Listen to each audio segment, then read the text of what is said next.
In this video, I want to talk about our breeding project goals and some of the parents that we've chosen to go along with that. So, in videos that Dad and I have watched from Karim and Keeper's Nursery, Karim, and Skillcult, they both have their own breeding projects going in, the UK and California.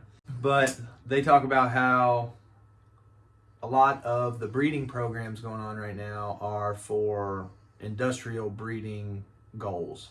And that doesn't always align with the homesteader, and that doesn't always align with the home gardener.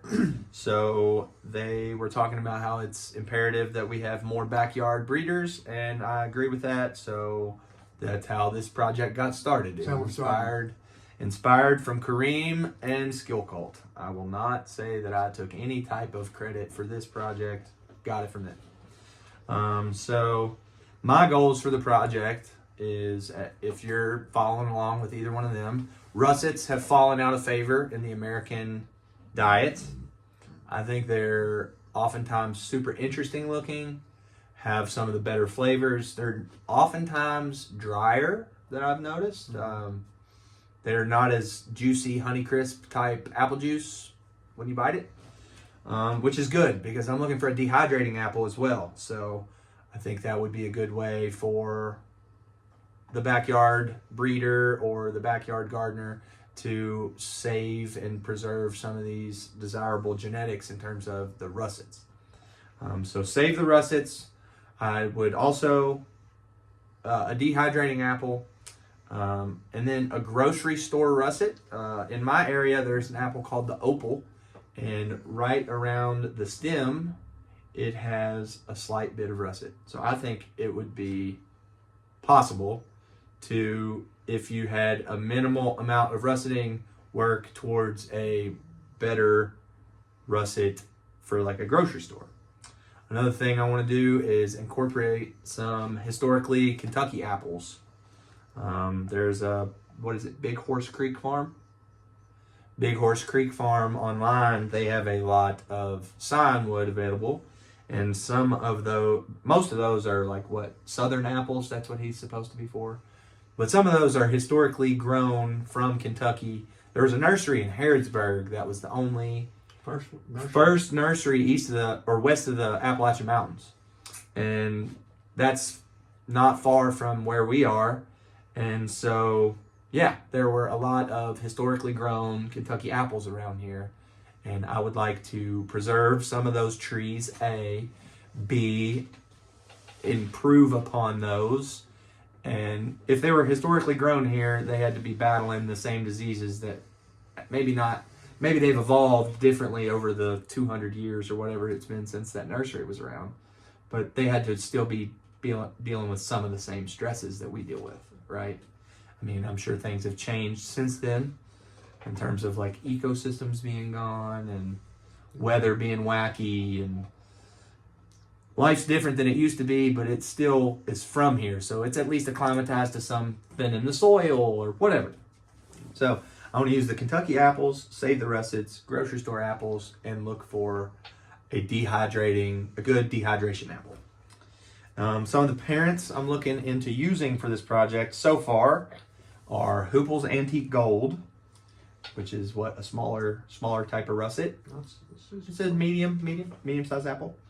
Okay, and then Enterprise, because it dehydrated well for us.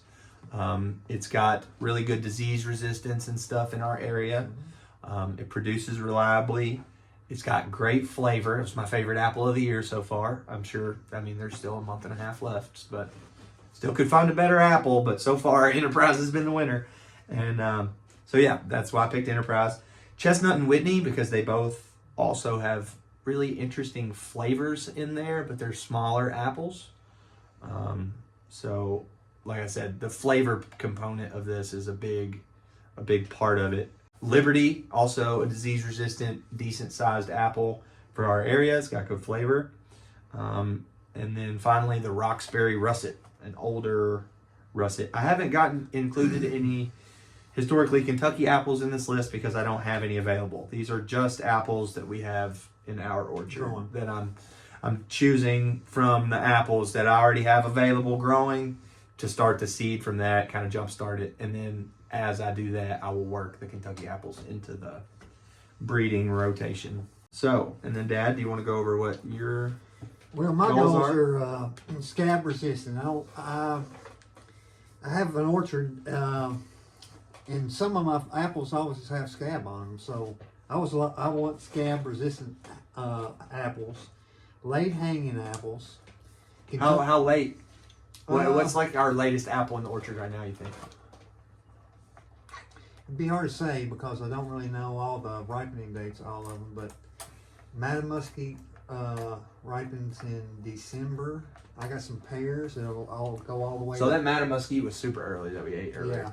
Yeah, some pears that'll go to Christmas.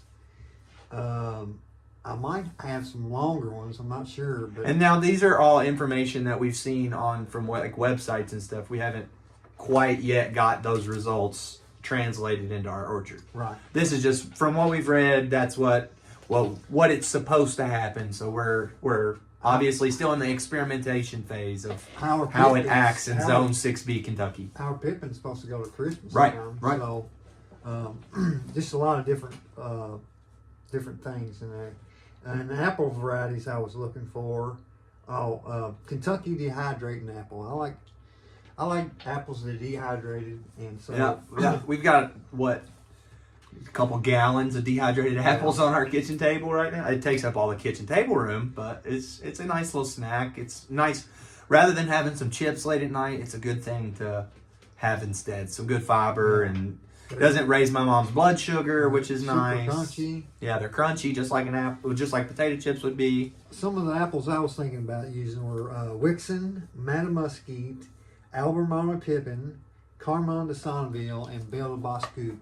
And these are just suggestions. We have, what do we have? 40 or 50 apples in the orchard and about 25 pears. So we got a lot to choose from. And starting out with, for sure. Yeah, and he's gotten us a good jump start on. So we've been growing apples since 2017, and we hope to get more apples off of that orchards in the future. Right. We definitely battle with disease pressure, neighbor pressure, animal pressure, all the pressures. I watched Eliza Greenman at one point in time. She talked about how she told one of her friends, I guess maybe on the West Coast, that she was growing apples, and told him where she was growing apples. So I think it's somewhere in Virginia. And he was like, "Oh man, that's the final frontier for apples."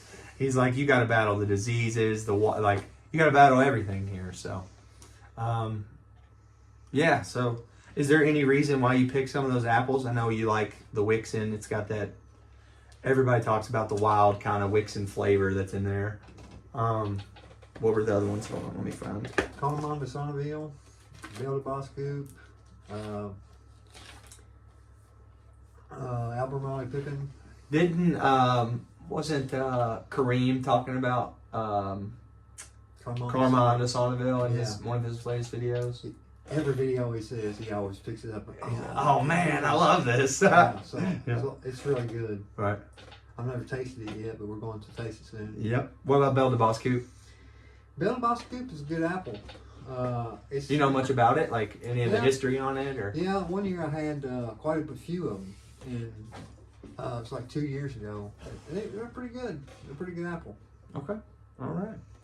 Well, that's it. That's at least the start of our project. We're going to be planting more rootstocks and trees in the backyard. We'll be setting up the breeding project. None of that has really gotten into full swing yet. You've planted a couple of the trees that we grafted this year. We had 6 take out of 50. We didn't have a very good take rate, but so we had some die late. We had some. It was a crazy drought year, as I'm sure most people dealt with on the East Coast. But yeah, that is the start of the project. If you all want to see more, let us know what you'd like to see go on about it. In the future, I want to talk about how to start them from seed, how to graft trees, stuff like that. I'm just learning. I don't know anything. I watched Skillcult's videos. long hours of YouTube University on how to do all this gardening stuff. But yeah, this is just me learning and showing what I'm doing. And if you find it useful, like and subscribe and follow along. Appreciate you guys. We'll see you next time.